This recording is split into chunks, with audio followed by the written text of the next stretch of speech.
importe ce que toi tu vois, ce qu'on nous raconte, nous sommes dans une belle saison. Et nous suivons Jésus-Christ. Nous ne suivons pas les circonstances. Nous analysons, nous regardons, mais ce ne sont pas elles qui nous dictent notre conduite. Dieu a parlé, Dieu a parlé.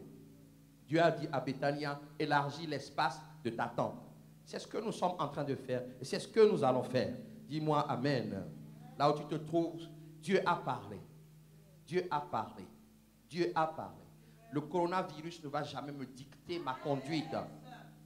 Les élections ne vont jamais me dicter ma conduite. C'est ce que Dieu m'a dit. S'il m'a dit n'aie pas peur, je n'ai pas peur. S'il m'a dit élargis l'espace de ta tente, je me mets à l'œuvre. Nous avions décrété cette année comme l'année des œuvres. Alléluia. Alléluia. Et nous croyons que c'est ce que nous faisons. Quand on fait des œuvres, les résultats arrivent quand ils doivent arriver. Alléluia. Et les résultats sont déjà là et ils vont se poursuivre. Quand Dieu dit élargis l'espace de ta tente, il dit sors de l'étroitesse dans laquelle je t'avais mise. Parce qu'il a dit pendant un temps je me suis fâché. Mais maintenant, je te permets d'élargir l'espace de ta tente. Travaille toi-même. Et si quelqu'un prend l'autorité de venir te restreindre, tu dois surmonter cette autorité. Si le diable veut te faire encore croire que tu es limité, il faut que tu puisses l'affronter et triompher. Dis-moi Amen. Alléluia. C'est pour ça que Seigneur, je lui ai posé cette question, Seigneur, qu'est-ce qui s'est passé pendant toutes ces années? À quoi avons-nous été confrontés? Oui, nous avons été aveuglés parce que nous n'avons pas regardé au bon endroit. La Bible nous dit que nous n'avons pas lutté contre la chair et le sang. Comme je l'ai dit, je ne me suis pas levé un jour pour dire que je vais devenir prédicateur. Dieu m'a parlé de différentes manières jusqu'à ce que j'entende cette voix qui dit tu es mon pasteur.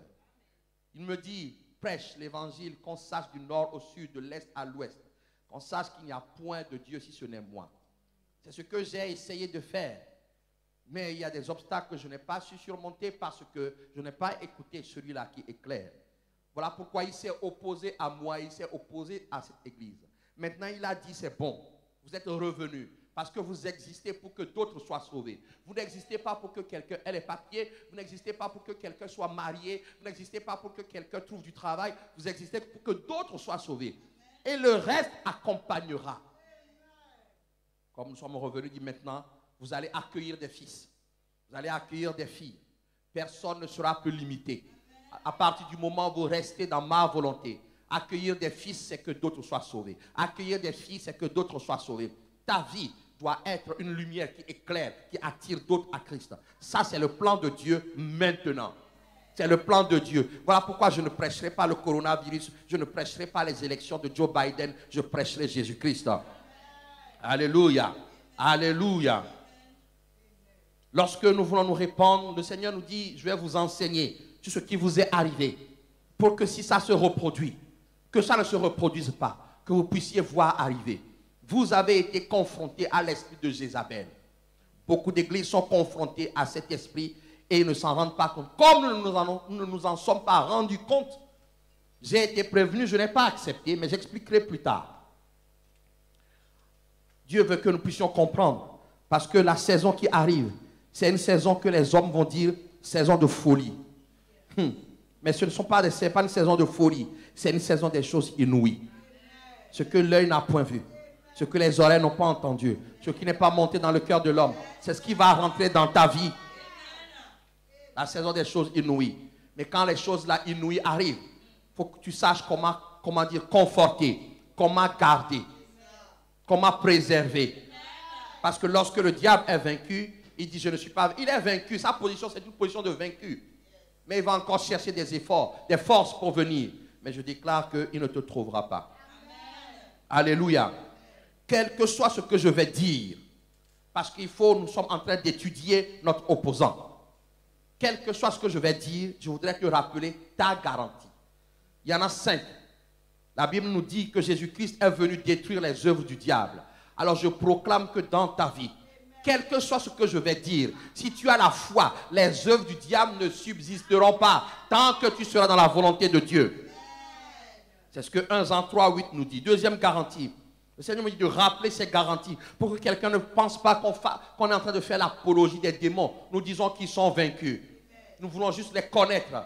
Nous allons voir. Deuxième garantie, c'est que je suis au courant que les œuvres du diable, c'est pour dérober, égorger et détruire. Jean 10, 10. Voilà pourquoi je ne veux pas collaborer avec Satan. Je ne veux pas collaborer avec Satan. Alléluia. Parce que Christ, lui, vient donner la vie. Je préfère Jésus. Troisième garantie, c'est que Jésus nous donne une position. Nous devons, si tu as la foi, tu dois croire. Comme je l'ai dit à cet esprit la dernière fois, j'ai dit, je suis au-dessus de toi. Notre position, c'est une position de supériorité en Jésus-Christ. C'est ce que Colossiens 1 nous dit. Il nous a dit, Colossiens 1, verset 12 à 13, dit que Jésus-Christ nous a transportés dans le royaume, dans son royaume. Et nous avons la rédemption, la rémission des péchés. Et Ephésiens 2, 6 dit, il nous a fait asseoir dans les lieux célestes en Jésus-Christ. En Jésus-Christ, nous avons la supériorité. Quatrième garantie, c'est que nous avons les moyens. C'est pour ça que nous apprenons à connaître notre adversaire. Nous avons les moyens. Nous avons le Saint-Esprit. Nous avons la parole de Dieu. Nous avons le sang de Jésus-Christ pour triompher. Nous avons pour pouvoir réprimander les démons. Dans ta vie, dans ta maison, tu dois pouvoir réprimander. Parce que l'Esprit de Dieu, avec les dons qu'il t'accorde, te permet de voir venir. Et cinquième garantie, c'est que Dieu peut t'éclairer. Si tu demandes, il illuminera les yeux de ton cœur. Tu comprendras ce qu'il y a derrière ce qui se passe. L'appel de Dieu sur ta vie, mais aussi ce qui se trame. Personne ne sera plus aveugle. Alléluia. Donc nous sommes à la troisième partie. Et s'il plaît à Dieu, peut-être que nous finirons aujourd'hui. C'est connaître mon adversaire pour le tenir au loin, la troisième partie. Alléluia. Mais j'aimerais que quelqu'un comprenne quelque chose. Le discernement des esprits, qui est un don de l'esprit. La compréhension du fonctionnement des esprits sont deux choses sur lesquelles Jésus-Christ a insisté durant son passage sur cette terre. Est-ce que tu vois, tu comprends que dans 1 Corinthiens 12, le discernement des esprits fait partie de l'arsenal.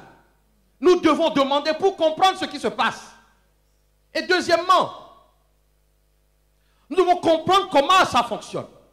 Quand Ephésiens 6 dit qu'il y a toute une organisation démoniaque contre l'Église, c'est-à-dire toi et moi, tu dois comprendre comment ça fonctionne. Ça nous permettra de gagner du temps. C'est ce que nous faisons. Nous gagnerons du temps. Bien-aimés, quand le Seigneur, c'est l'année des œuvres, nous sommes en train de remettre en place une couche de solidité à notre base. Nous allons gagner du temps. Les mois et les années, nous allons gagner du temps parce que Dieu compte sur toi qui écoute ce message. Comprenez bien. Par exemple, lorsque Jésus était face à Pierre, dans Matthieu 16, 16, regardez ce qui se passe. C'est important de discerner et de comprendre comment les esprits qui s'opposent à toi fonctionnent, de comprendre comment Jézabel fonctionne. Matthieu 16, 16 dit, Jésus va dire, Simon va répondre à une question. Tu es le Christ, le Fils du Dieu vivant. Verset suivant. Jésus lui dit que c'est Dieu qui lui a révélé les choses. Donc il était connecté à l'Esprit de Dieu. Allons verset 23. Le verset 23, pas quand Jésus va dire, il va devoir partir. Écoutez bien. Il va devoir faire la volonté de son Père, ce pourquoi il est venu. Pierre va dire non. Et Jésus va lui dire, dites à Pierre, écoutez bien, Jésus va s'adresser à Pierre, mais pas qu'à Pierre, à l'esprit qui a animé à cet instant-là Pierre. Arrière de moi, Satan. Le même qui a été inspiré par Dieu a été quelques instants après influencé par le diable pour vouloir s'opposer à la volonté de Dieu. Bien-aimé, ne dis pas que toi tu n'es jamais influençable et tout ça. Tu ouvres une porte. Pierre avait ouvert la porte à l'émotion. Il aimait Jésus. Mais il n'a pas compris que Jésus était venu pour accomplir la volonté de son Père, c'est-à-dire mourir pour toi et pour moi. Alors Jésus va lui dire, là tu n'es pas animé par l'Esprit de Dieu. Nous agissons en fonction de l'Esprit qui nous anime. Deuxième exemple, face aux muets, on va ramener dans Matthieu et Marc, c'est pas pareil, mais Marc 9. Marc 9, verset 29. On ramène quelqu'un qui est bloqué par l'esprit. L'esprit qui rend muet. Les disciples n'ont pas su chasser cet esprit. Parce qu'ils n'ont pas discerné de quel esprit c'était. Alléluia. Et deuxièmement, ils n'ont pas compris comment fonctionne cet esprit. Toutes les églises devraient apprendre comment fonctionne l'esprit de Jézabel. Jésus, qui est le chef des esprits, va donner l'explication. Cet esprit ne peut être chassé que par la prière. Dans Matthieu, il parle de jeûne et de prière. Si tu ne connais pas, tu ne peux pas combattre. Comme dirait quelqu'un, il y a des esprits qui parlent quand tu envoies le feu. Il y en a d'autres quand tu envoies le sang. Il y en a d'autres quand tu, juste le nom de Jésus, il va reculer. Mais il ne parle pas, il revient, il reste. Pourquoi? Parce qu'il y a peut-être d'autres explications. L'une des explications, c'est la volonté de la personne en qui l'esprit est, qui ne veut pas ou qui n'a pas compris, qui puisse dire « je ne veux pas ». Et ça, c'est Dieu qui donne l'explication. Donc, il faut comprendre. Il faut comprendre. Lorsque, dans Luc 9, la Bible dit que Jésus veut aller à Jérusalem, on ne veut pas l'accueillir. Versets 51 à 55, ses apôtres se sont fâchés.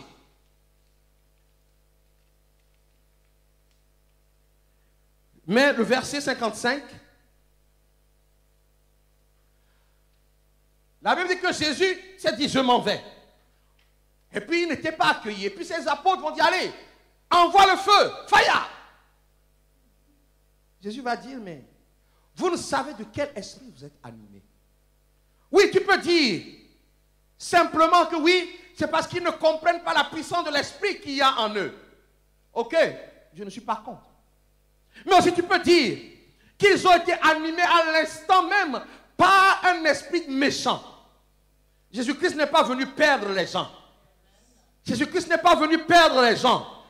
Jésus-Christ est venu pour être insulté, pour être humilié, pour qu'il y ait encore plus de péchés afin de payer pour tout le monde. Jésus-Christ n'est pas venu tuer ceux qui l'ont insulté. L'esprit qui a sur Jésus-Christ est venu pour donner la vie. Mais l'esprit qui pousse à la destruction, ce n'est pas l'esprit de Dieu. Voilà pourquoi Jésus va dire, vous ne savez, et dans l'église nous ne savons pas toujours de quel esprit nous sommes animés. Voilà pourquoi nous devons comprendre. Est-ce que quelqu'un me suit? Donc voilà pourquoi Jézabel doit savoir qu'à Béthania, nos yeux se sont illuminés. Nous allons le voir venir collectivement et individuellement.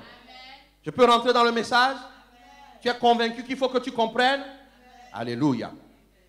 Donc la semaine dernière, j'ai juste rappelé que Jézabel, qui est cet esprit, est apparu clairement à deux endroits. Il est apparu, je dis il, parce que c'est un esprit. Il est apparu dans la vie d'une femme comme reine. J'ai expliqué le centre du pouvoir. Il n'aime pas les... Non, il veut aller là où il y a le pouvoir. Et deuxièmement, il est apparu dans la vie d'une même femme, d'une femme qui porte le même nom dans l'église de Thyatire. Apocalypse 2, verset 20, je ne vais pas relire, dans la vie du roi Akab, 1 roi 16, et dans l'église, c'est-à-dire le centre spirituel. Décision spirituelle. Et quand il est arrivé, le point commun, c'est que, écoutez bien,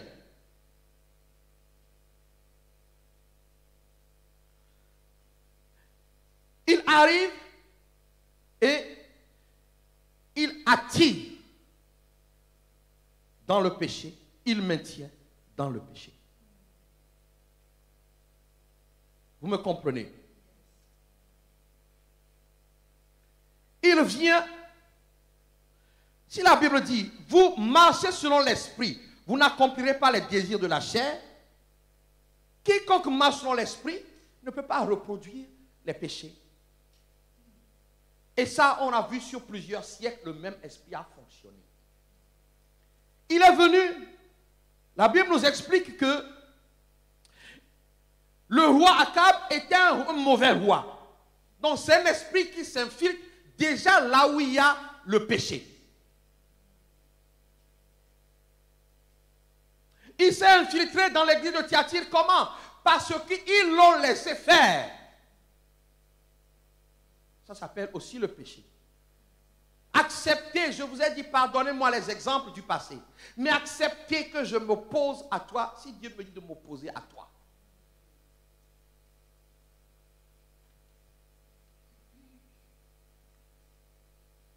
Est-ce que c'est une personne qui s'est réincarnée? Non, c'est un esprit. Qu'est-ce que Jésus va dire de Jean-Baptiste? Jésus va dire de Jean-Baptiste qu'il est le Élie qui devait venir. Ce n'est pas que Élie est revenu. Non, c'est l'esprit d'Élie, le Saint-Esprit qui a opéré dans Élie, qui est revenu pour travailler dans Jean-Baptiste. Donc, le mauvais esprit qui a travaillé dans le Jézabel de Akab, c'est le même qui est venu travailler dans l'église de Thyatire.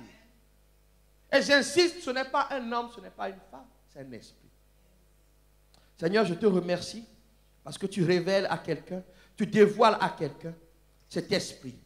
Je sais que c'est une puissance mondiale, une principauté haut placée, mais je me tiens sur ta parole ce matin et je m'assure, Seigneur, d'être en toi, au-dessus de toute domination, de principauté, de royauté qu'on peut trouver dans cet univers ou ailleurs. Je sais qu'il est astucieux, cet esprit, mais je sais que ta lumière éclairera toutes ses œuvres dans cette église. Au nom de Jésus-Christ, amen. Cet esprit se manifeste de 6 façons. Et nous allons voir, si Dieu plaît à Dieu, les 6 façons maintenant. Est-ce que tu es prêt? Est-ce que tu es prête? J'insiste, à travers les siècles, il fonctionne de la même manière. Et j'ai dit dimanche dernier que la Bible dit qu'il est assis sur les foules. Et les foules sont des nations, des pays et tout ça. Donc l'église. Alors, première manifestation réelle, lorsque l'esprit de Jézabel opère dans une église, dans un foyer, dans une famille, il amène l'orgueil. C'est un esprit d'orgueil. Et je donnerai des exemples. Je vous ai dit, vous avez dit que vous allez me pardonner. Donc je peux avancer. L'orgueil est défini comme le sentiment exagéré de sa propre valeur. Une estime excessive de soi-même qui porte à se mettre au-dessus des autres, qui porte à remettre en cause l'autorité établie par Dieu. Dans les familles, dans les nations et dans l'Église. Je ne cautionne pas ce que fait le président Macron, mais c'est mon président. Et s'il dit, mettez le masque, je mets le masque. Alléluia. Il amène l'orgueil. Le pasteur Grégory Toussaint définit l'orgueil comme une opinion excessivement élevée de soi, une surestimation de sa personne, une erreur de calcul terrible d'ego. Erreur de calcul sur toi-même. Tu te prends pour ce que tu n'es pas. Il y a un de mes fils, j'ai dit que je donnerais des exemples, qui m'a écrit, qui m'a dit des choses. J'ai dit, mon fils, tu te prends pour ce que tu n'es pas.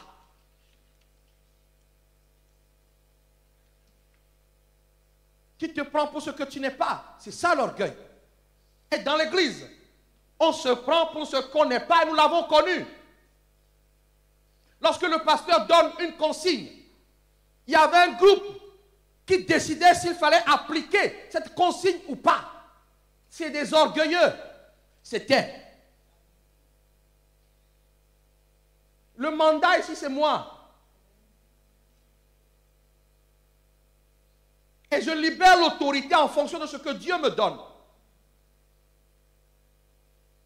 Te prendre parce que tu connais un peu au-dessus. Et c'est ça surtout ceux qui sont allés à l'école. Non, l'église, ce n'est pas un fonctionnement des diplômes. Dis-moi amen. Que dit la Bible de l'orgueil? Lévitique 29, 26, 19. Je briserai l'orgueil de votre force. Dieu est contre l'orgueil. Se surestimer. Vous savez-vous qu'il y a eu des rois à 9 ans?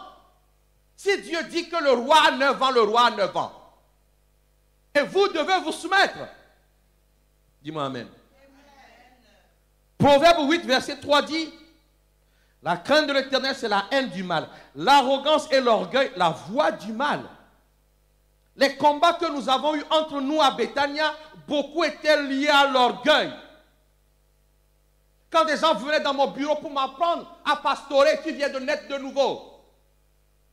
Pasteur, c'est ta faute si l'église ne fonctionne pas.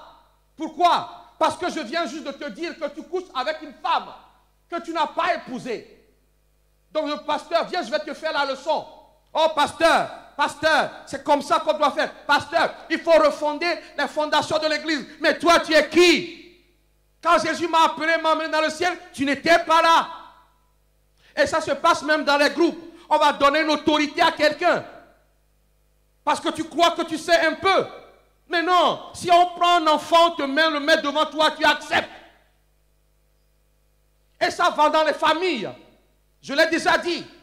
Peu importe le niveau scolaire de ton époux, Dieu a dit qu'il est le chef, il est le chef.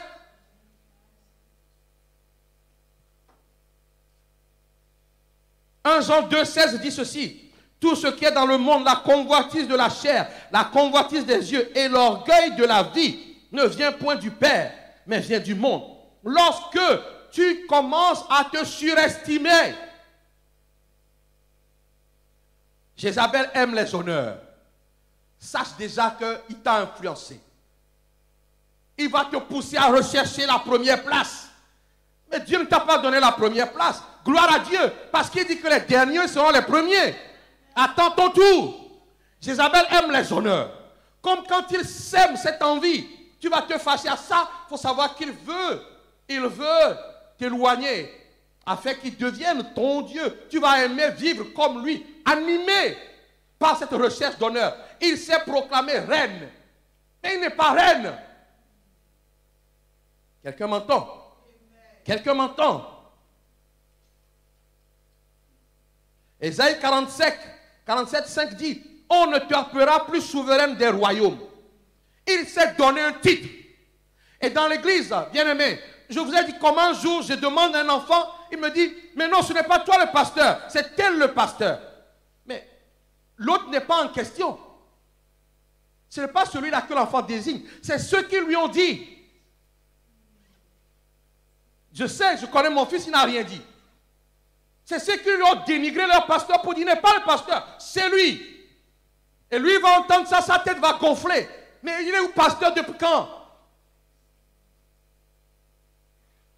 Quand un titre, il aime, il vient. Mais bien aimé dans le Seigneur, quelqu'un est mis leader devant toi, il est leader. C'est ça, sa fonction, point. Dès que tu commences à penser, je fais mieux que lui, je sais faire. Et c'est ce que nous avons connu. Il n'y avait le respect d'aucune de mes directives. Les gens étaient remis constamment en question. Il y avait ce que j'appelais la secte. C'est eux qui nommaient à ma place. Ça ne doit plus arriver. C'est Jézabel qui fait ça. On donne la place de quelqu'un et toi tu aimes bien les autres, tu veux les premières places. Je dis à la maison, les enfants restent enfants, les parents restent parents. Alléluia. Les enfants qui se rebellent comme ça, Jézabel est en train de vous influencer. Parce qu'il aime les honneurs volés. On l'appelle, elle se donne, et tout ce qui... Il appelle reine. Jésus-Christ est le roi des rois. La Bible ne me dit pas qu'il y a une autre reine. Elle se donne. Donc dans une église, lorsqu'on commence à se donner des titres qu'on n'a pas.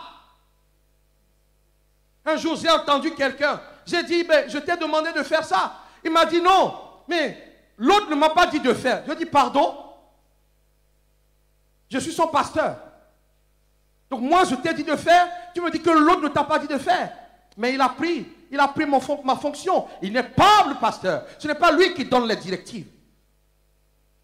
l'autre ne m'a pas dit de faire. C'est comme souvent, je vais donner une consigne, prenez ça. Il y a 2 ou 3, je parle du passé, hein. Je parle du passé. Je parle du passé. Ou 2 ou 3, parce qu'eux n'ont pas fait pris le mouchoir blanc, eh bien, toute une clique va dire, on va pas, non.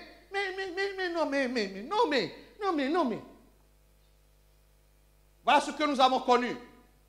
Comment je devais lutter pour asseoir mon autorité. Je n'ai pas besoin. Je suis le pasteur, le mandaté de cette église. Et quand je livre le mandat au frère, à la sœur, il est mandaté. Vous n'avez pas volé. Ce n'est pas un titre, c'est une fonction. C'est un travail. Dis-moi amen.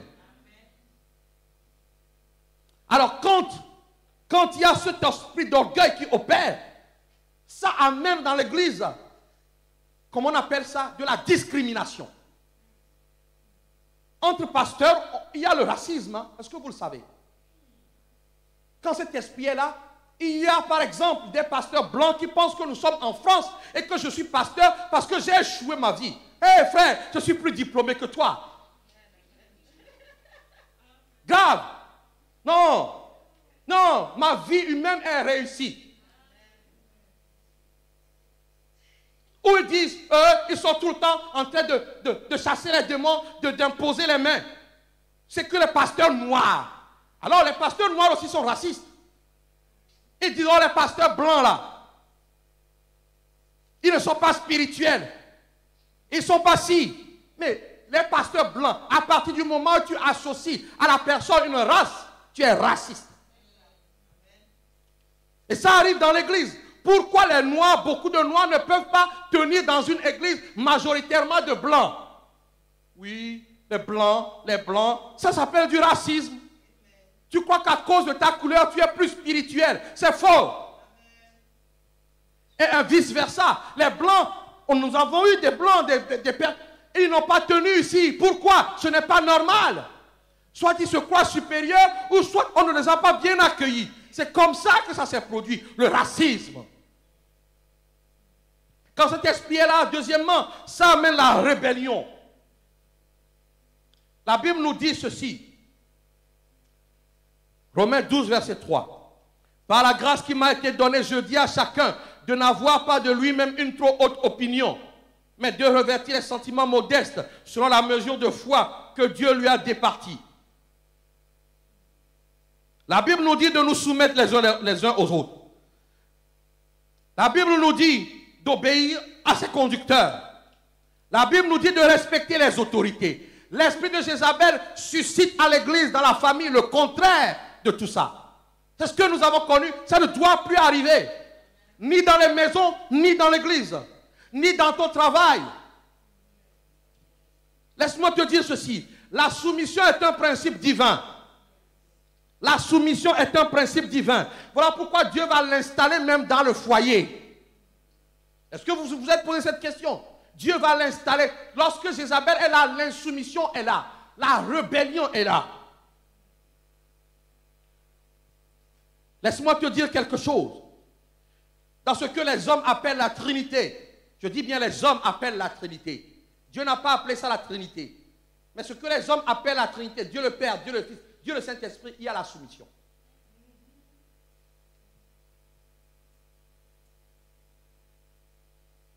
Le Fils est soumis au Père. Est-ce que tu crois ça? Le Fils est soumis au Père. Jean 5, verset 19 dit, « En vérité, je vous le dis, le Fils ne peut rien faire de lui-même.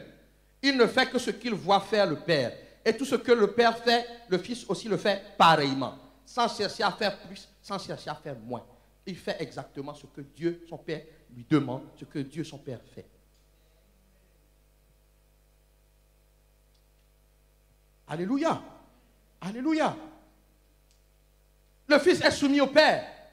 Et le Saint-Esprit est soumis au Fils. Si Dieu est organisé comme ça, mais ça doit arriver. Je ne veux plus voir dans cette église l'insoumission.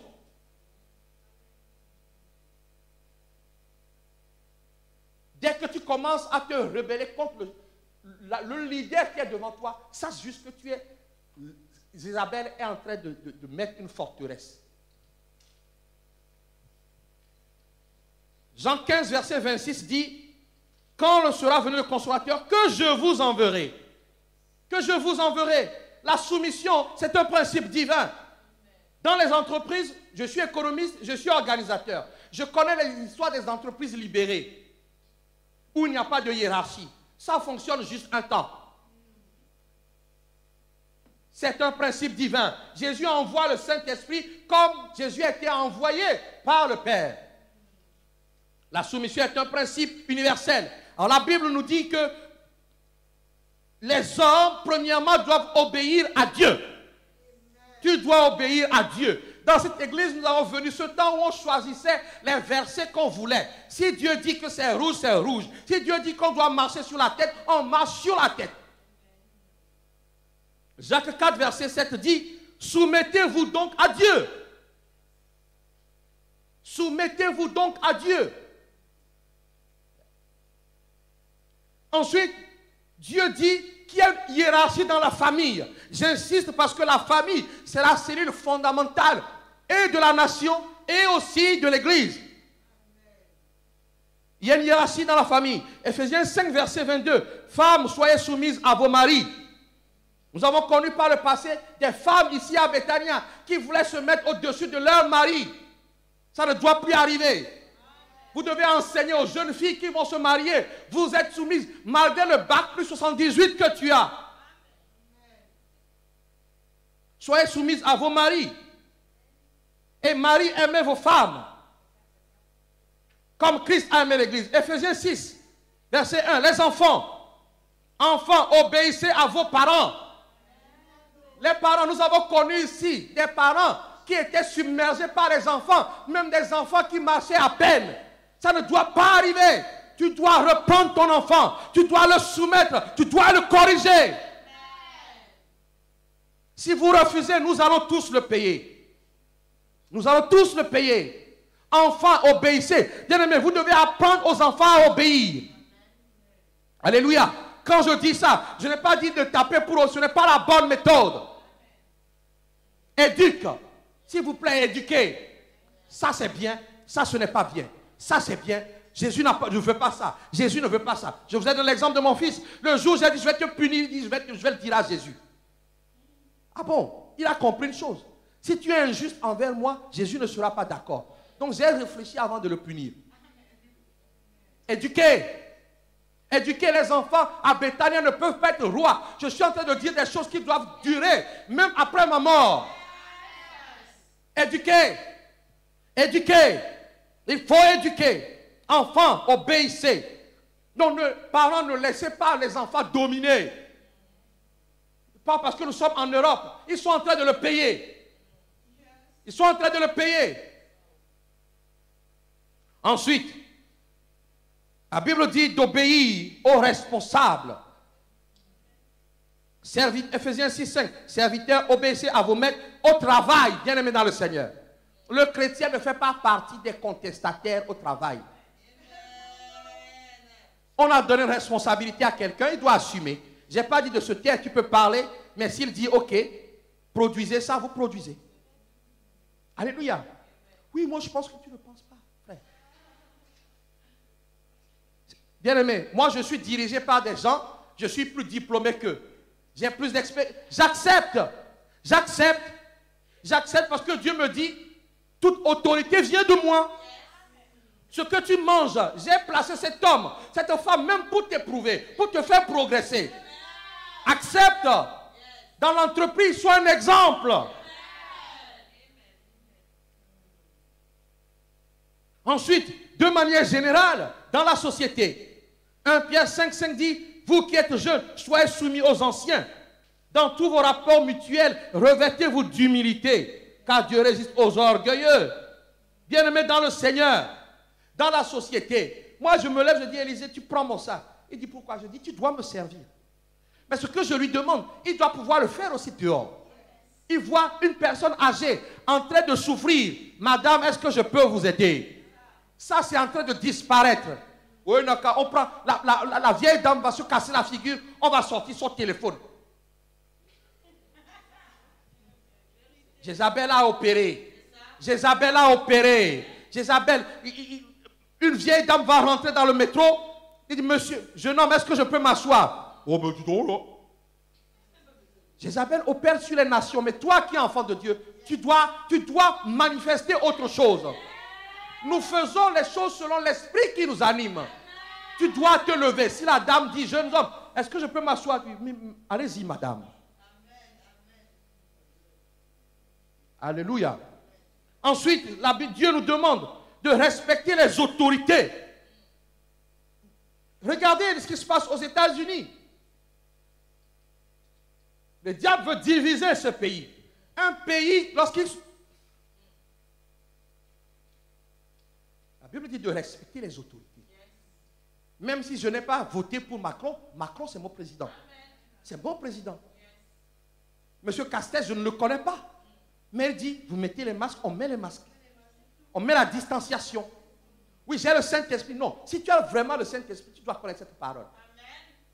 On a dit de ne pas réunir. Il n'y a personne ici que les personnes qui sont nécessaires pour le culte.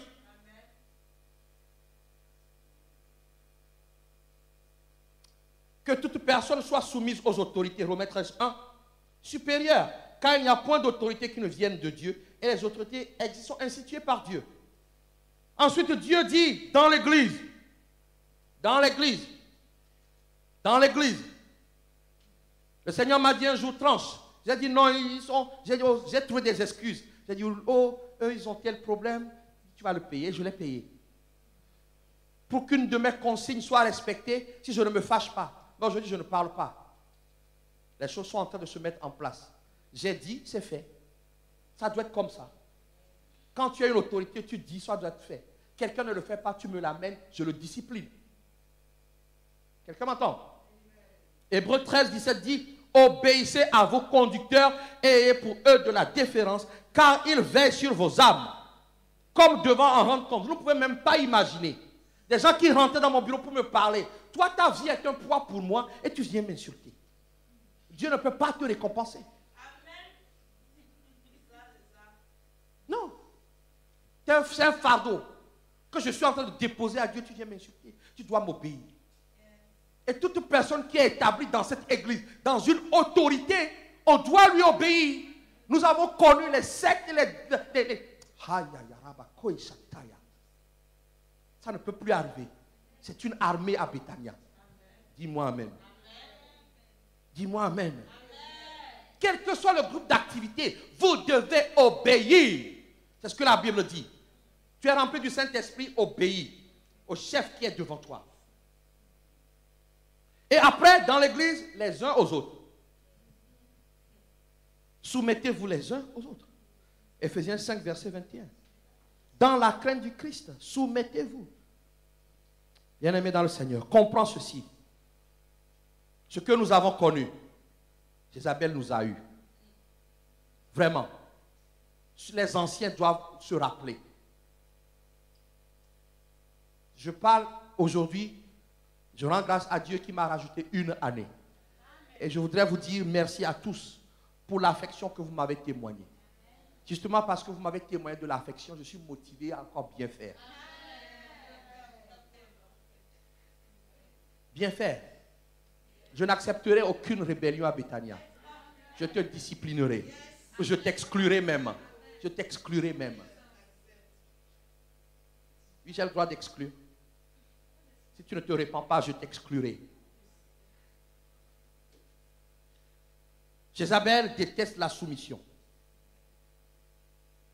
C'est, vous nous rappelez, c'est une principauté comme Satan. C'est un chef. Il déteste la soumission. Il va même venir te pousser à te soulever contre ton chef. Il va même te donner raison quand tu as tort. Comme l'histoire de Naboth. Ce qui ne t'appartient pas, il va te dire, tu as le droit de prendre. Vous savez, je suis pasteur. Je peux dire qu'aujourd'hui, l'Église doit me, comment on a fait ça, doit me payer un salaire. C'est mon droit. C'est mon droit. Mais Dieu ne m'a pas dit ça. Or, Jézabel me dit, mais fais-toi un salaire. Si Dieu n'a pas dit, c'est illégitime. C'est illégal. Même si c'est à toi, c'est ton droit. mais Dieu n'a pas dit d'exercer le droit là. C'est illégal. Il n'aime pas la soumission. Sa présence dans ce domaine va faire en sorte que tu vas jalouser, tu vas envier, tu vas te croire plus grand que les autres. Tu vas devenir un tyran qui ne veut pas de conseils pour changer. J'ai été influencé, tu as été influencé. Ça doit s'arrêter. La rébellion est donc une porte ouverte pour que Jézabel vienne détruire ta vie. Toute forme de rébellion est une porte ouverte pour que Satan vienne détruire ta vie. La Bible nous dit que la rébellion, qui est une conséquence de la désobéissance, est aussi coupable que la divination. 1 Samuel 15, verset 23. La désobéissance est aussi coupable que la divination. Bien-aimé, il y a peut-être des choses qui se passent dans ta vie juste parce que tu t'es opposé au pasteur Geoffroy.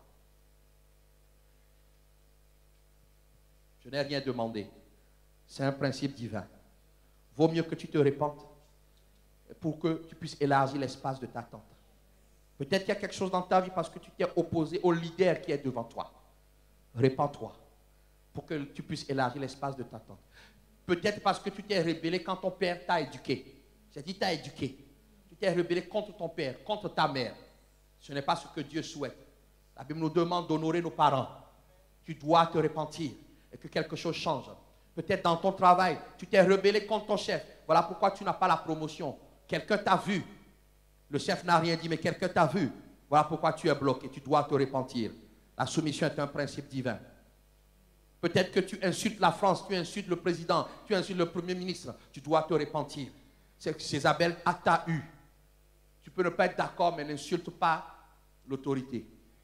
Seigneur, je comprends ce matin que la soumission et l'obéissance sont des lois fondamentales dans ton royaume. Seigneur, aide chacun d'entre nous à cultiver la crainte saine de ta parole pour les autorités que tu as placées dans leur vie. Seigneur, ce matin, nous renonçons à toute forme d'orgueil et toute espèce de rébellion au nom de Jésus. Seigneur, transforme nos pensées afin que nous puissions avoir les sentiments d'humilité qui étaient en Christ.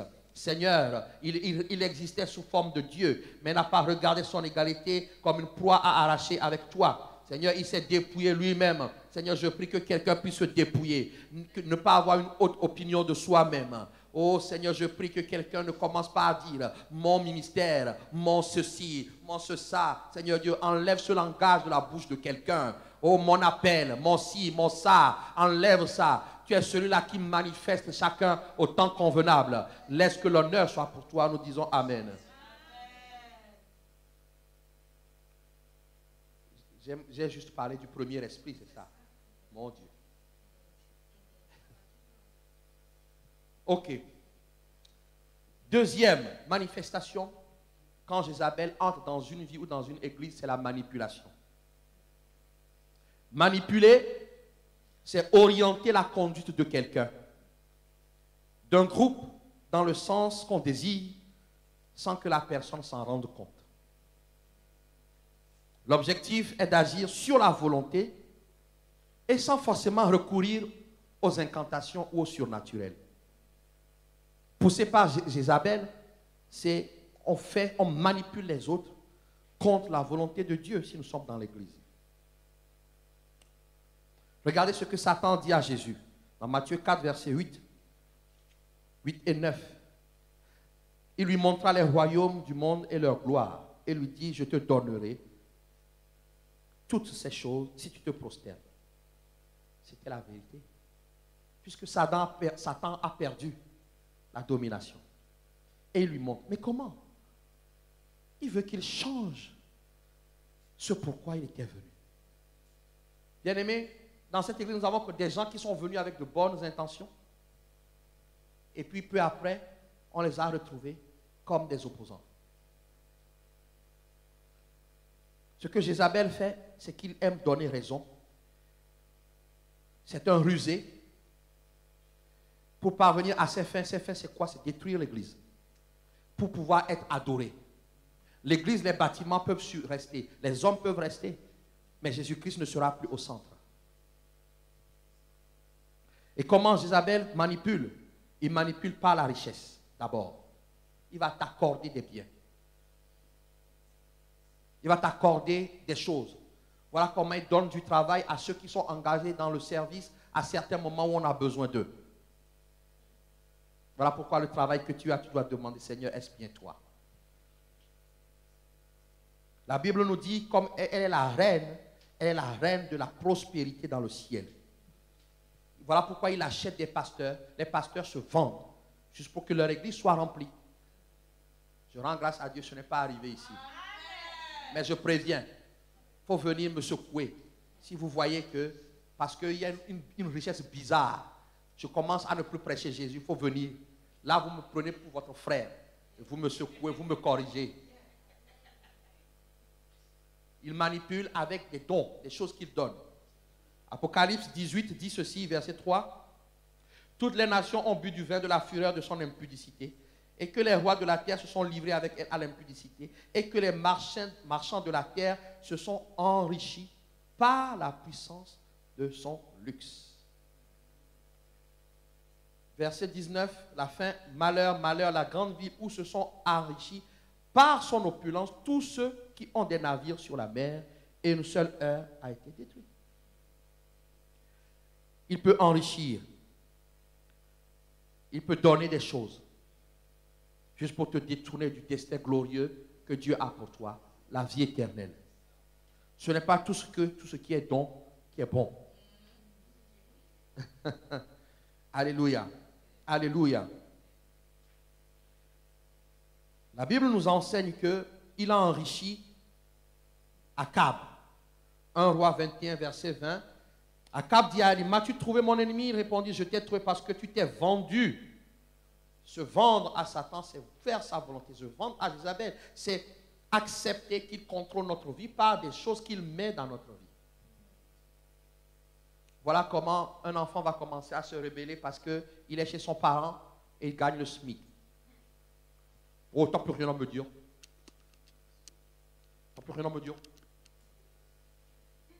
Je suis autonome. Ok, va prendre un appartement. Non.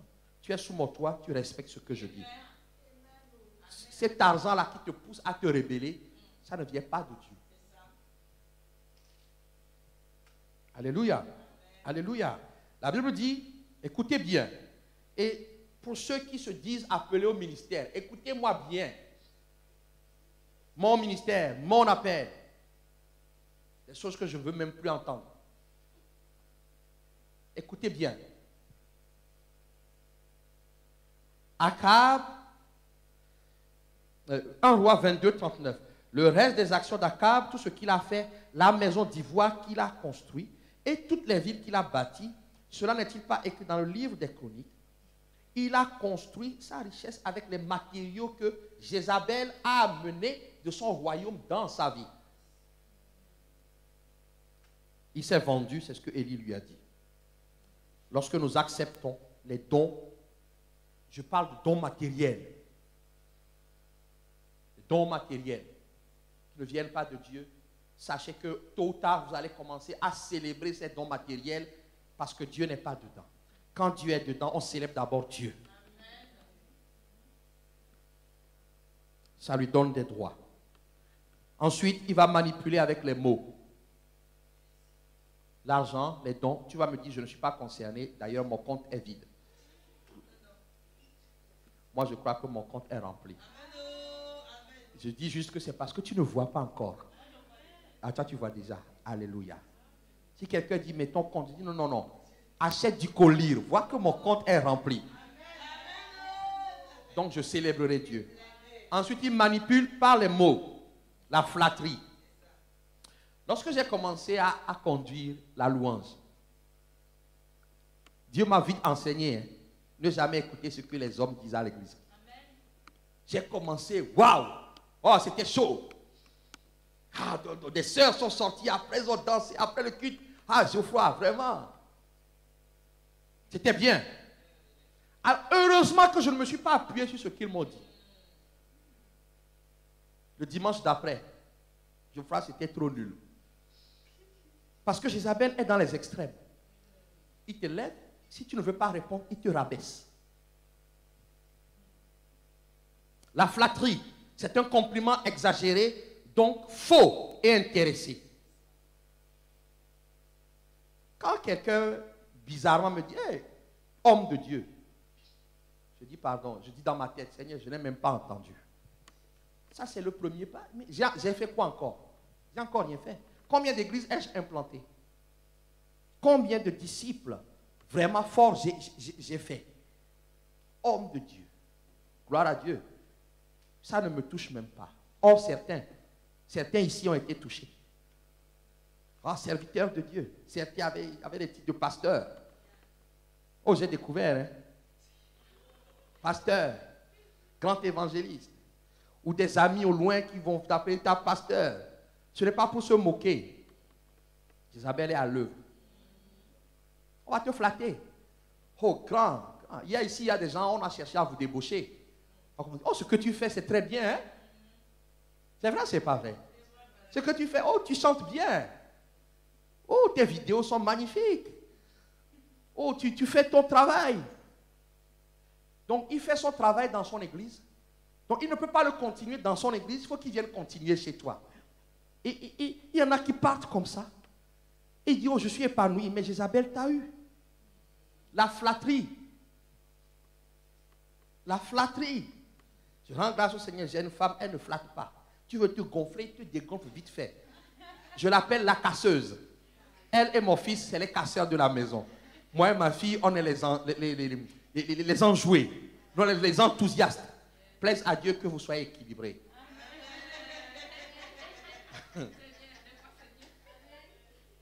La flatterie. Ah, il y en a qui ont eu des titres à Bethania, hein? Voilà pourquoi certains, j'ai arrêté leur stage vite fait. Je disais, les autres enfants, j'étais stagiaire. Quand j'ai arrêté leur stage, ils ne savaient même pas. Et je leur ai dit un jour, mais vous croyez que vous êtes encore en stage? On vous a menti. Vous n'êtes plus rien. La flatterie. Oh, vraiment. Non, mais ta prophétie est extraordinaire. C'est vraiment, c'est la parole que je voulais exactement. Ça correspondait pile poil. Bien-aimé, restez insensible à ça. Parce que ce n'est pas ma prophétie. C'est la prophétie qui vient d'en haut. Ce n'est pas la mienne.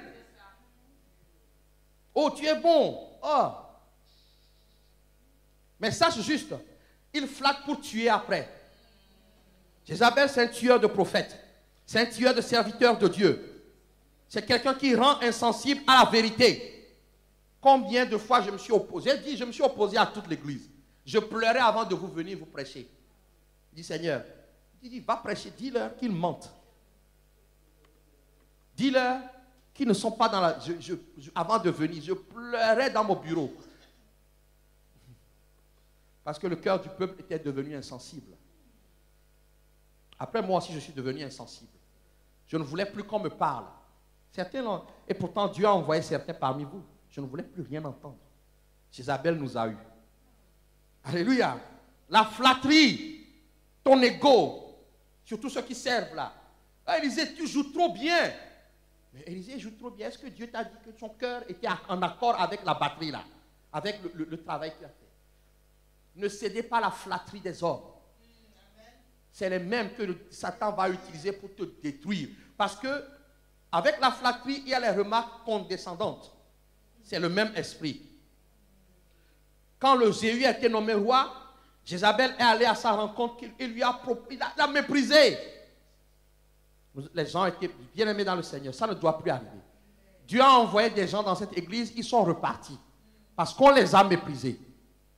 Lorsque quelqu'un, je dis à quelqu'un, va faire ci et va voir tel. La personne va voir le tel là. La personne dit non, t'inquiète pas. Quand ce sera le moment. Mais je sais faire ça. Je sais décorer. Je sais faire ça. Non, attends d'abord. Notre secte ne s'est pas encore réunie pour décider si toi tu peux. Tu ne vaux rien. Il y a une sœur qui a vécu ça. Et je veux dénoncer cet esprit. Le mépris, des paroles de mépris. Des gens ont quitté cette église parce qu'ils ont été méprisés. C'est Jézabel qui nous a conduits à les mépriser. Toute personne qui vient ici doit être accueillie, honorée, considérée. Jézabel a dit, mais oh Naboth, on va prendre son champ sans problème. N'es-tu pas le roi? Tu es le roi, non? Je vais te prendre. Le mépris. Ne méprisez plus personne ici. Je prends l'exemple des personnes qui, la personne va venir, n'est pas bien habillée. Elle ne sent pas bon. Mes frères, tu dois lui tendre les bras. Tu dois l'accueillir. Quelqu'un me suit. Quelqu'un me suit. Les mots. Si on te gonfle, dis Dieu m'a dit de ne pas avoir une haute opinion de moi-même. Si on te rabaisse, dis Dieu m'a dit que je suis en lui. Jézabel manipule par les mots. L'objectif, c'est de t'élever et de te ravir ou de blesser pour que tu abandonnes. Ne faisons plus ça à Béthania. Ensuite, la manipulation, c'est par les informations. Regardez comment Satan fait avec Adam et Ève. Adam, surtout Ève. Dieu a-t-il dit? J'ai découvert des années après que toutes mes informations étaient déformées. Toutes mes consignes étaient déformées. Moi j'ai dit ça. On dit oui. Telle là, telle là, telle là. Je voudrais spécialement parler aux leaders. Votre parole a fait beaucoup de mal. Beaucoup m'ont dit, il y a tel qui m'a dit tel. Je n'ai pas vérifié parce que c'était le passé. Mais des années après, quand on me dit tel là, tel là, tel a dit, j'ai dit, j'ai jamais dit ça. Isabelle nous a eu. Les informations que je donne, les informations qu'on donne, Isabelle manipule les informations et va manipuler les informations de ta vie pour pouvoir t'isoler. Fais attention à qui tu fréquentes. Alléluia. Seigneur, je vis au nom de Jésus-Christ. Je sais que ta conception du péché est différente de la mienne. Voilà pourquoi tu appelles rébellion la magie. Je perçois que la manipulation, tu appelles ça sorcellerie. Je prie au nom de Jésus-Christ que la manipulation ne soit plus au milieu de nous. Aujourd'hui et pour toujours. Et Seigneur, enseigne-nous à nous ménager, à ménager nos paroles, à ménager notre langue, à ménager comment nous considérons les gens, afin de ne plus être esclaves de la méchanceté. Merci Seigneur, aide-moi à protéger la confiance que d'autres ont mise en moi en tant que pasteur. Aide-moi, Seigneur, et fais de moi un homme authentique. Au nom de Jésus-Christ. Amen. Alléluia. Troisième esprit. Troisième manifestation. Vous voyez, après la rébellion, après les manipulations, c'est la division. C'est un esprit qui divise. Et commence par les familles. Commence dans les maisons. Les divisions. Jésus a dit dans sa prière de Jean 17 qu'il soit un. Alléluia. Vous qui êtes ici, vous savez, je préfère qu'on soit peu, mais qu'on soit un. Je préfère qu'on soit peu, mais qu'on soit un. Que les gens, quand ils viennent ici, qui ressentent l'unité. Nous étions divisés. Il y en avait qui étaient, je vais vous dire la vérité, il y en avait qui étaient pour le pasteur Geoffroy. Très peu. Et il y en avait qui étaient pour la secte. Je ne veux pas les nommer parce que... Et il y en avait qui ne savaient pas où se mettre. Donc ça fait déjà 3 cartels là. Hein? Ça fait 3. Et aujourd'hui, ça ne doit pas se passer. Quelqu'un ne dise pas je suis pour le pasteur, je suis pour la pasteur, je suis pour tel, je suis pour tel. C'est Jézabel. C'est Jézabel. Lorsque tu commences à dire moi je suis tel. Non. Jésus-Christ est le chef de cette église. Et il a délégué un seul ici pour le moment, c'est moi. Si je dis quelque chose, tu ne fais pas. Tu attends que le frère vienne dire d'abord, Jézabel, tu es en train de nager dans Jézabel. Je suis clair avec toi. Si toi, il faut que le frère ou la soeur te dise de faire avant, tu es en train de nager avec Jézabel. Vous dansez nos rumba grave, ton destin va être détruit. Sans effort, je vous le dis. Parce que Dieu m'a confirmé. Tu es le prophète de Béthania. La division. La division. Jésus a fait qu'il soit un. Qu'il soit un. Une église. Peu importe, si nous sommes 10 000, nous pouvons être un. Comment Jézabel divise les nations? divise les familles, divise les églises. Comment il va fonctionner? La Bible nous dit dans Apocalypse 2 qu'il a ses disciples. Il envoie ses disciples. Écoutez-moi bien, il y a des gens qui vont s'infiltrer ici. On ne peut pas les empêcher, ils vont venir. Écoutez-moi bien. Nous allons élargir l'espace de notre temps. Tout le monde va venir. S'il n'envoie pas de nouveau, il va en recruter. Il recrute quand? Les rebelles. Les rebelles. Les rebelles. Il recrute qui? Les impudiques. Parce que c'est son nom. L'impudique. La reine des impudiques. Ceux qui sont dans le péché. J'ai passé une semaine à prêcher pour que tu détestes le péché. Il recrute. Et il va viser ceux qui ont des positions d'influence. Les responsables, leaders. Vous êtes la cible de Jézabel. Je suis clair avec vous. La rébellion, ça viendra toujours de ceux qui sont autour du pasteur. Ça ne doit pas arriver. Il va recruter. Et certains, il suffit qu'on leur donne une responsabilité, comme le frère A. Et tout de suite, il va noyauter le groupe pour pouvoir se rebeller. Tout coup d'État à Bethania est déjà annulé au nom de Jésus. Vous lirez l'exemple de Corée, nombre 16, verset 2. Vous lirez Absalom. En fait, écoutez-moi bien. Les disciples de Jézabel ont quelles caractéristiques?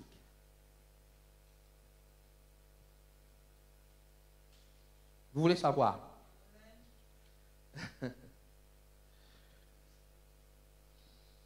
Ils n'aiment pas la parole de Dieu.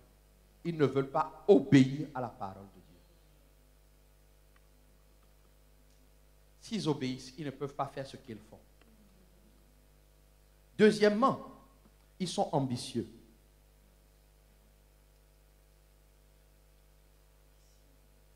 Vous savez, parmi tous les leaders dans une église, il y a toujours peut-être un petit pourcentage qui a ses propres ambitions.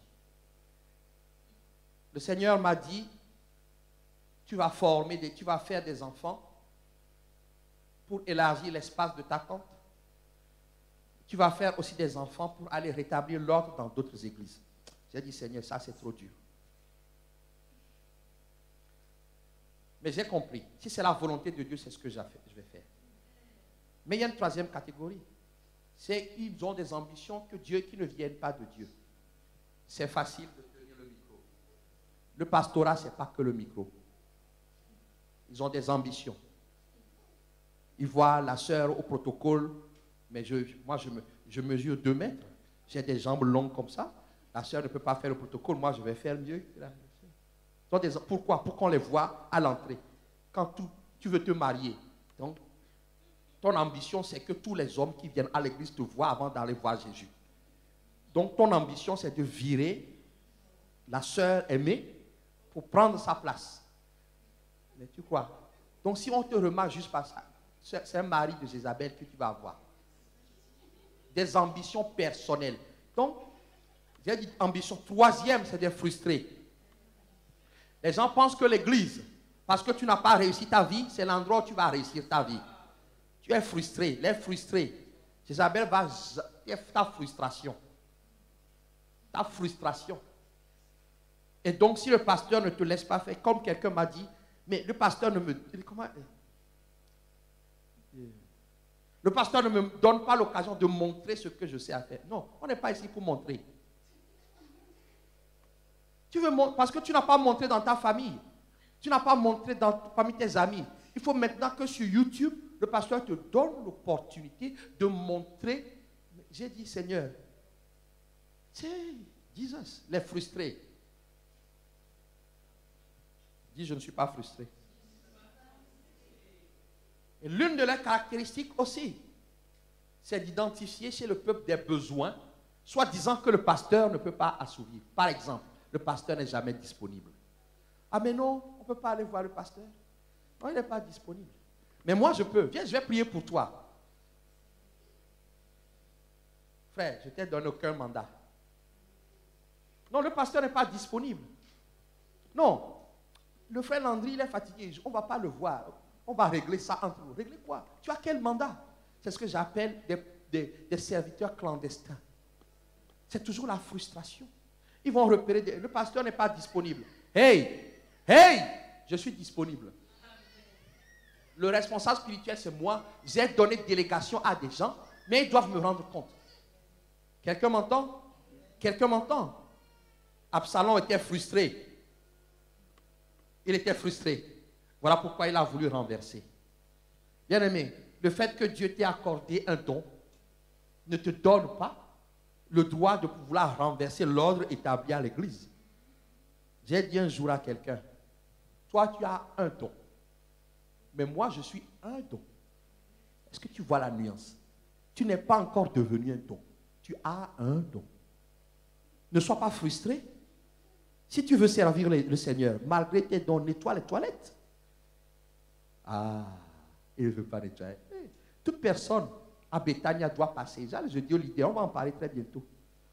Tous les leaders doivent nettoyer un peu les toilettes. La frustration. Tu es frustré par la vie. Mais demande à Jésus d'enlever la frustration. Quatrième caractéristique.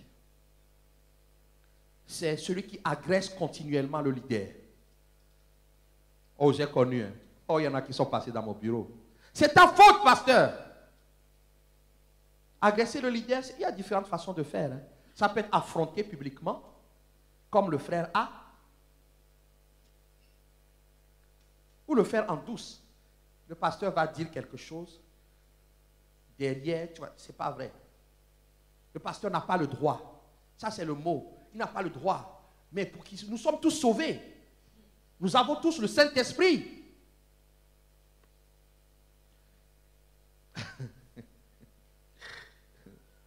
Sarah et Aaron dans l'église. Il n'y a qu'à Moïse que Dieu parle. Toute personne qui réagit comme ça, tu danses la rumba avec Jézabel. Dieu ne t'a pas, tu acceptes. Même si ça te fait mal, accepte la directive du leader. Dis-moi amen. Dis-moi amen. Dis-moi amen. Dis-moi amen. L'apôtre Germain m'a dit quelque chose la dernière fois. Parce que je lui ai parlé d'une situation. Il a dit, mon fils, ok, tu as utilisé le bâton. Maintenant, utilise la houlette. Ah, ça m'a fait mal d'utiliser la houlette. Parce qu'il m'a énervé, le monsieur là. Mais j'ai obéi. J'ai dit, Jézabel, nous ne sommes pas ensemble. Il m'a donné une directive, j'accepte. Tout dire. Et ça commence dans les maisons. Le mari va dire, tu es tout le temps en train de crier sur ton mari. Hey, hey, hey, je vais te gifler. Hey. Il y a des femmes qui sautent sur le col de leur mari. Hey. C'est quoi ta frustration? Mais c'est quoi ta frustration?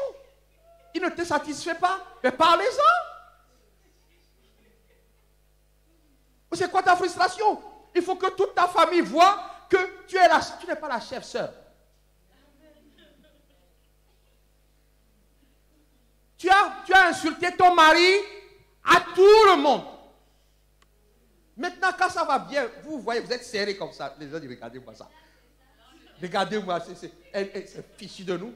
Heureusement, on n'a pas péché. Si quelqu'un vient insulter son mari devant toi, ne pêche même pas. Ferme la bouche. Ferme la bouche. Jézabel était en train de danser avec elle. Ferme la bouche. Agresser continuellement le leader. Ça commence à la maison. Alors ton patron, c'est lui qui te paye le salaire, mais tu l'insultes. Jézabel est en train de danser avec toi. Et dans cette église, nous avons connu.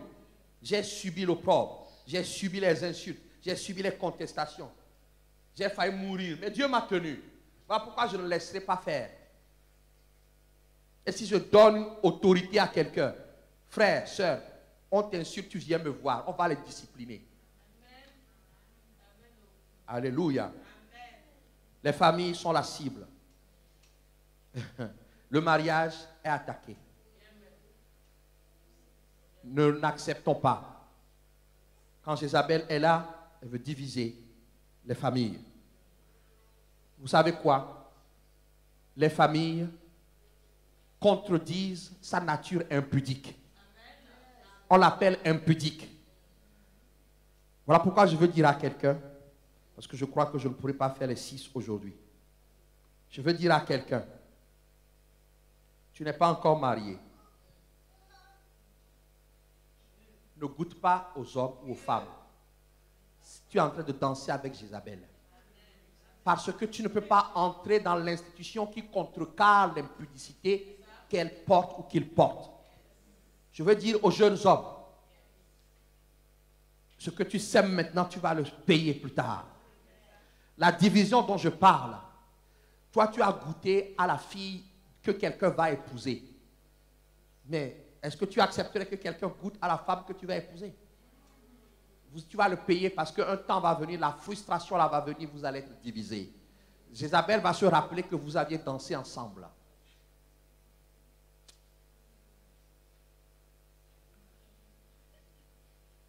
Le mariage est une institution divine qui reflète l'amour de Christ pour son Église. Dans cette Église, vous savez comment nous faisons attention. Les jeunes hommes, les jeunes filles, les jeunes femmes, ne commencez pas maintenant à semer la division du futur qui va arriver. Parce que le diable va s'en souvenir. Il va se souvenir que tu as détruit la vie de quelqu'un. Il t'a poussé, mais il va te lui. Et les conséquences de l'impudicité, on reviendra la dernière fois, c'est que lorsque ça rentre dans une église, c'est pour séparer les couples. C'est pour empêcher quelqu'un de rentrer dans son mariage.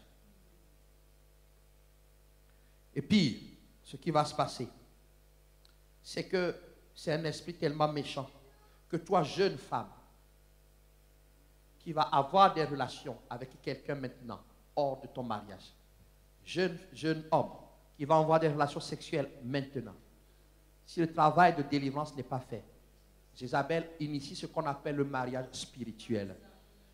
Écoute bien, je suis en train de parler d'impudicité pour parler de division. Tôt ou tard, ton mariage va éclater. C'est ce qu'on appelle le mariage spirituel. Il y en a beaucoup qui ne croient. Je vous ai dit la dernière fois, moi j'ai été visité la nuit par une femme. Je suis pasteur. Il y a quelques années.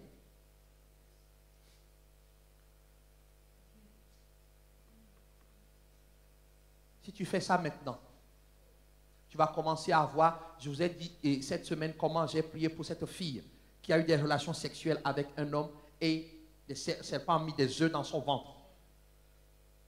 L'acte sexuel est un acte de semence. C'est un acte d'alliance. Et quand tu fais l'acte sexuel en dehors du mariage, tu ouvres l'accès à Jézabel. J'ai des exemples où une femme était en train de faire la sieste.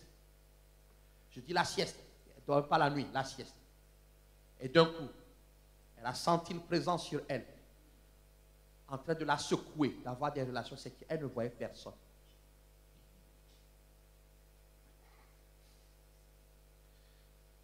Heureusement, cette femme ne veut pas.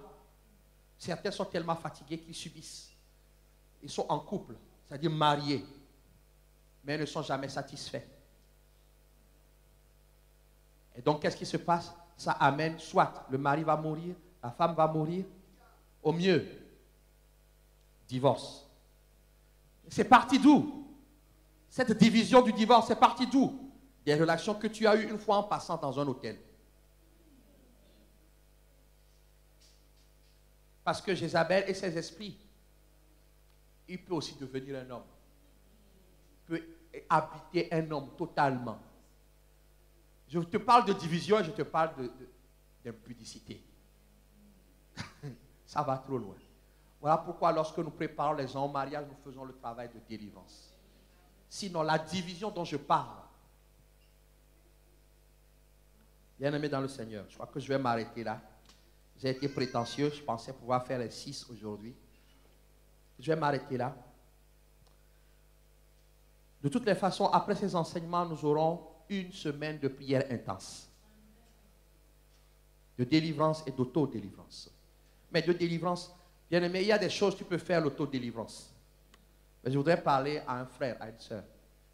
Il y a des choses, il faut l'autorité. Tu ne peux pas faire toi-même.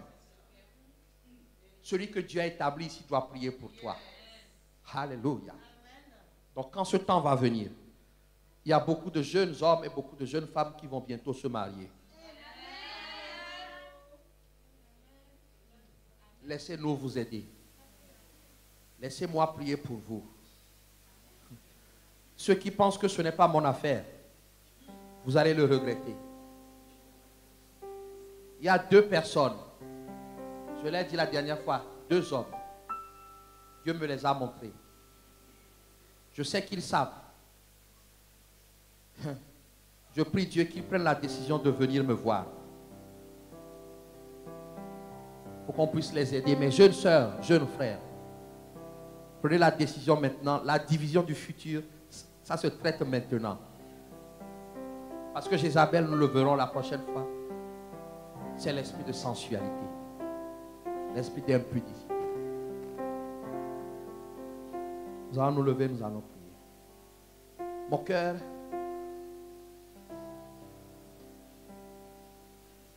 Mon cœur voudrait supplier quelqu'un. Ce que nous avons vécu par le passé ne participe plus. Nous sommes en train d'élargir l'espace de notre tente. Il faut bien traiter les gens. Ne concours pas à la division. Ne participe pas à la manipulation. Ne sois pas rebelle. Vous savez, les gens seront étonnés par ta vie. Les gens seront étonnés par cette église. Si Jésus tarde à venir, les gens seront étonnés. Mais aujourd'hui, nous voulons dire que Jézabel, c'est fini, nous t'avons vu et nous ne voulons plus de toi. Je n'aurai pas d'autre Dieu. Et je voudrais dire à toi qui m'écoutes, il n'y a qu'un seul moyen de résister à cet esprit qui détruit la vie. Il détruit la vie. Il détruit la vie, c'est d'accepter Jésus-Christ dans ta vie comme Seigneur et Sauveur. Il n'y a que Jésus-Christ qui l'a dépouillé. Notre garantie, c'est ça. Alors, s'il te plaît, je voudrais te demander d'accepter que Jésus vienne dans ta vie. Ton passé sera réglé. Tu as eu des relations sexuelles par le passé. Aujourd'hui, tu fais des cauchemars. Tu as des actes sexuels dans tes songes. Jésus-Christ peut te délivrer. Il n'y a que Jésus-Christ qui peut délivrer. Tu n'acceptes pas l'autorité. Il n'y a que Jésus-Christ qui peut te délivrer. C'est un principe divin. Tu as reçu des biens. Tu as reçu des choses de la part de Jézabel. Des choses qui aujourd'hui, Jézabel réclame ta vie. Tout ce que tu commences, il détruit. Parce qu'il dit que tu veux te détourner de lui. Il n'y a que Jésus-Christ qui peut l'arrêter. Alors fais cette prière avec moi. La Bible dit que si tu confesses de ta bouche le Seigneur Jésus-Christ, et si tu crois dans ton cœur, je voudrais qu'on lise le verset. Si tu confesses de ta bouche le Seigneur Jésus-Christ, et si tu crois dans ton cœur que Dieu l'a souverainement ressuscité des morts, tu seras sauvé. D'abord, c'est ce qui importe à Dieu. Alors fais cette prière avec moi. Dieu Tout-Puissant, merci pour ma vie. Je reconnais que pour moi, tu as envoyé Jésus-Christ à la croix pour mes péchés. Il a souffert, il a versé son sang, il est allé dans le tombeau, il est ressuscité des morts le 3e jour. Je te demande pardon pour mes péchés. Lave-moi, purifie-moi par le sang de Jésus.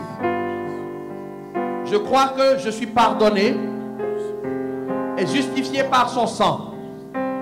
À partir d'aujourd'hui, Jésus, je te reconnais. Je te confesse et je te reçois dans ma vie comme mon sauveur et Seigneur personnel. Jésus, je te donne ma vie. Viens habiter en moi par ton esprit pour m'instruire, me diriger, me transformer. Merci Père de m'avoir accordé la vie éternelle et d'avoir fait de moi ton enfant et d'être pour toujours mon Père. Amen.